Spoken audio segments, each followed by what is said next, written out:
Okay, so we're going through and kind of reviewing all the units we've done so far, and this scanned really terribly, but this is Unit 1, Benchmark Review. Unit 1 was like the real number system, ordering numbers, scientific notation, all of that good stuff. So just as a refresher, when we talk about the real numbers, that's all of the numbers that we talk about right now. Later on in math, you'll get into other stuff, but for now, everything we talk about is a real number. And you kind of have two different categories almost. You have these rational numbers,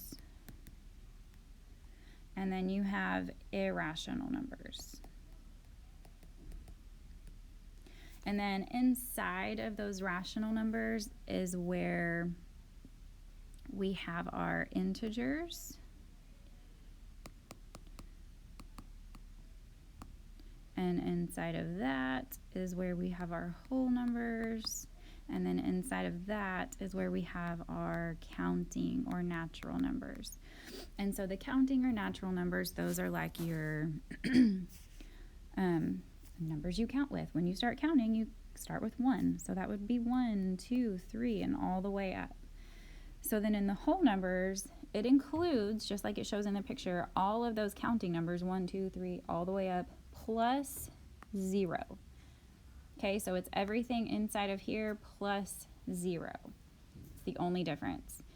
Integers contains everything in the whole number box, which is also everything in the counting numbers box. Plus, there's always something added, plus the negative versions. So like -1, -2, -3, and so on.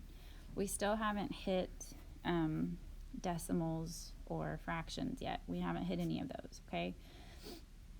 That's where rational numbers comes in. So rational numbers is everything that's in the integers, everything that's in the whole numbers, everything that's in the counting numbers,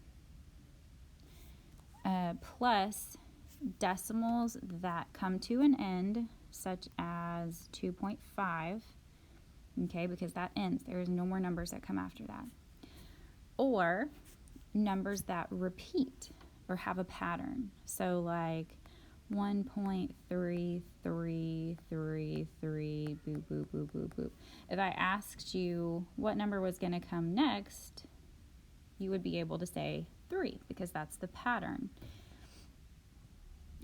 Even if the pattern looks like 2.12121212, and it keeps going, but do you know what's going to come next? If it's 1 2 1 2 1 2 1 2 1 2, you can pretty much assume that 1 2 is going to come next in that pattern. So even though it continues, there's a pattern and you can predict what's coming next. Okay? So those are the rational numbers. Irrational numbers are numbers like pi. That's usually the first one people talk about, because pi, I don't even know all the numbers, but when I type it in the calculator, it is 3.141592654. Do you know what number is coming next? No, and I don't either. I could not predict that, and I don't have that memorized. I am not that person. So these are kind of like your crazy numbers, numbers that don't come to an end, or that don't have a pattern. So a lot of times they'll put it like this, like pi divided by 2, and that's 1.570796327, blah, blah, blah, blah, blah. So just kind of those like ugly numbers where there's no pattern, no rhyme or reason. They just keep going. You can't predict the next number, okay? So they're not the same. They're all real numbers, but they don't have any numbers in common. So when we look at question 1 and we look at the real numbers, which Venn diagram correctly represents the relationship between rational and irrational numbers? So A is the only one that shows them as being separate. B shows that they do have some in common. This right here says that they would share numbers because some irrational numbers are also rational numbers. That's never true. This diagram is saying that some rational numbers fall inside of irrational numbers because all rational numbers are also irrational. That's not true. And this is showing the opposite. All irrational are rational. That's not true either. They are two separate things. So, number 2, 4 plumbers estimated the length of the radius of a cylindrical pipe, which shows the length in order from greatest to least. So the first thing we have to do is turn all of these numbers into decimals. So the first one is 3 divided by 25, 3/25. So it's 0.12. I'm going to write 0.12. The next one says, I can't really see, the square root of 3.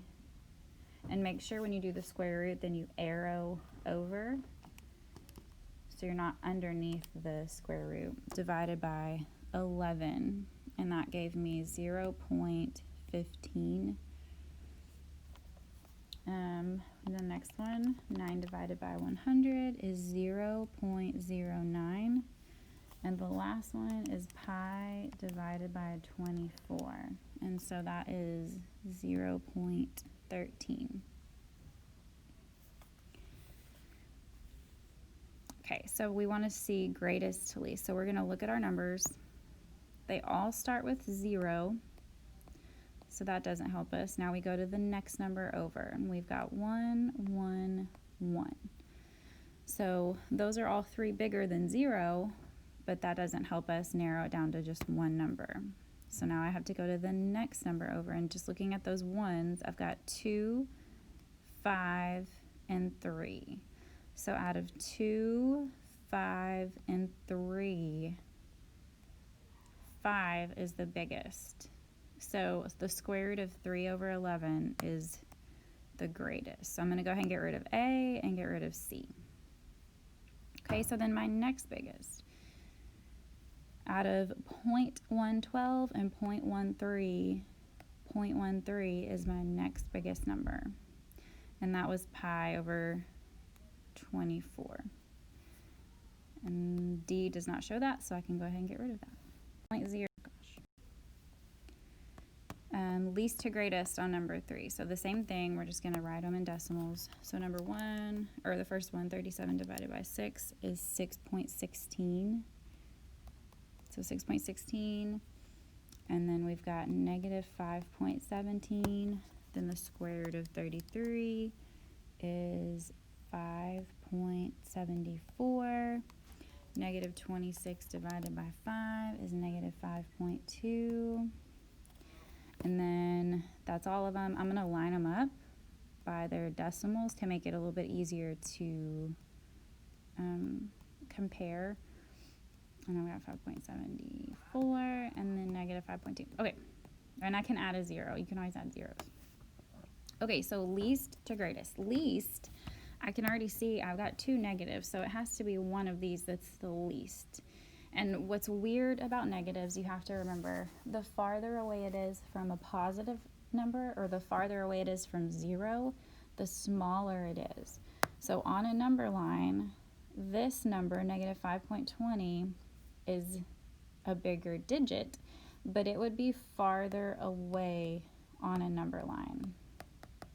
If we were to keep going, it would be farther down here on the number line, which means it would be farther away from 0. Okay, so that would be the smallest. So negative 5.2, which is negative 26 over 5, is my smallest number. So it's F or H. Then the next negative is obviously my next smallest, which they both have. And then the third one. So I'm just comparing this 6.16 to 5.74. So the whole numbers are different. So all you have to say is which one is smaller, 6 or 5. And it would be 5.74. So that would be the square root of 33. On number 4, 2 numbers are shown on the number line. You've got the square root of 3, or I'm sorry, the square root of 9, which is 3, divided by 3, which gives us 1, and then 2 pi. You can kind of guess what that is. 6 0.28. So it says which value is not located in between these two numbers. So we're going to have to figure out all of these answer choices in decimal form and see which one would not fall between 1.0 and 6.28. Okay, so A is pi, that's 3.14. The square root of 9 is 3. Pi divided by 9 is 0.349. And then pi squared divided by 9 is 1.09. Okay, so which one of these numbers would not be between 1 and 6? Some scientific notation. Remember, you put your new decimal after the 1 and then count backwards to the old decimal. So that would be 1, 2, 3 places. So -3 should be my exponent. So times 10 to the -3rd. And my decimal should look like 1.65. Number 6 is saying, which value of x makes the inequality true? So basically, which number would make sense in there? So to do that, we have to figure out what these numbers are in decimals to make it look easier for us. So 1/8 is 0.125. So whatever this number is greater than 1.25. 0.125. But less than 18%. So 18 divided by 100 is 0.18. Okay, so something that goes in between there, kind of like the last question. So I'm going to make all of my answer choices decimals, so that's easier to look at. 1.5 is 0.2. 1.6 is already a decimal. And then the square root of 0.02 is 0.14. And I can add zeros if I need to. Okay, so I need one that is less than 0.18 but bigger than 0.12. And let's go through. Okay, so I've got the first one says 0.2. Both of these decimals start with 0.1.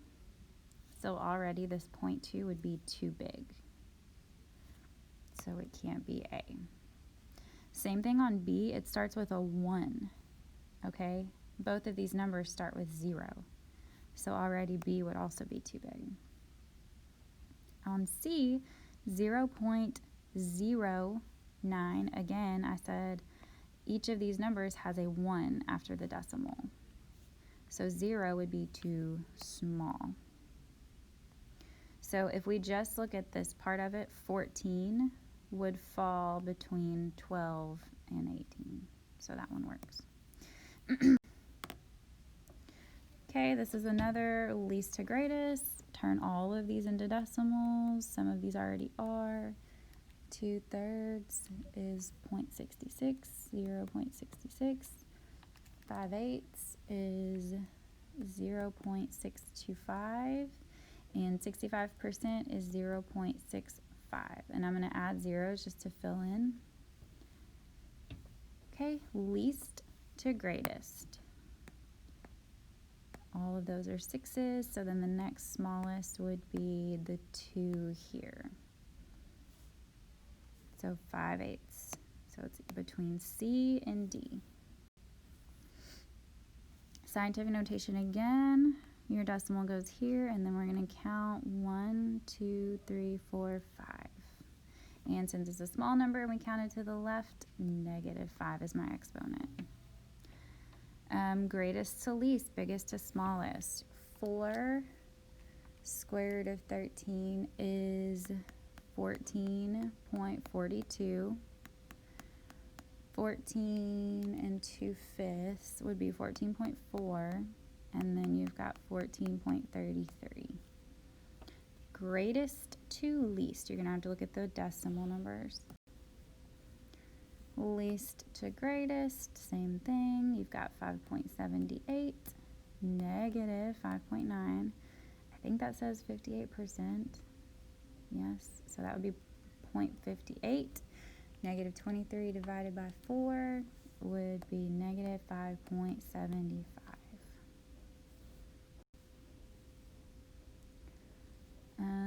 Fastest to slowest. That's a weird way to word it, but if you're in a race and you are the fastest, then your time is actually the lowest. It's a low number. So this actually means small or least to greatest or to biggest. So we've got 12.5, 12.09, 12 2/5, so 12.4, and then 12.8. Okay, so fastest would be your smallest number. So figure out who is the fastest. They all had 12 seconds. So we need to go to the next number over and use those and figure out the smallest. So Ellen was our fastest with 12.09. So it's either B or C. Shortest to longest, this is least to greatest. Again, same thing, turn them all into decimals. 34 divided by 5, 6.8. And then square root of 36.5. Hold on, I just did something wrong. The square root of 36.5. So 6.04.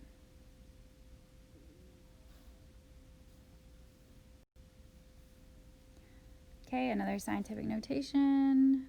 1, 2, 3. Negative 3 is your exponent. Decimal notation, remember you start at the decimal, so 1.845, starting at the decimal, and we move according to the exponent. So since it's negative, we move to the left 12 times. 1, 2, 3, 4, 5, 6, 7, 8, 9, 10, 11, 12. Same thing, decimal, if it's positive, we're going to move that decimal to the right,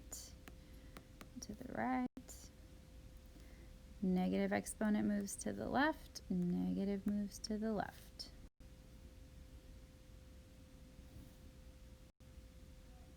More scientific.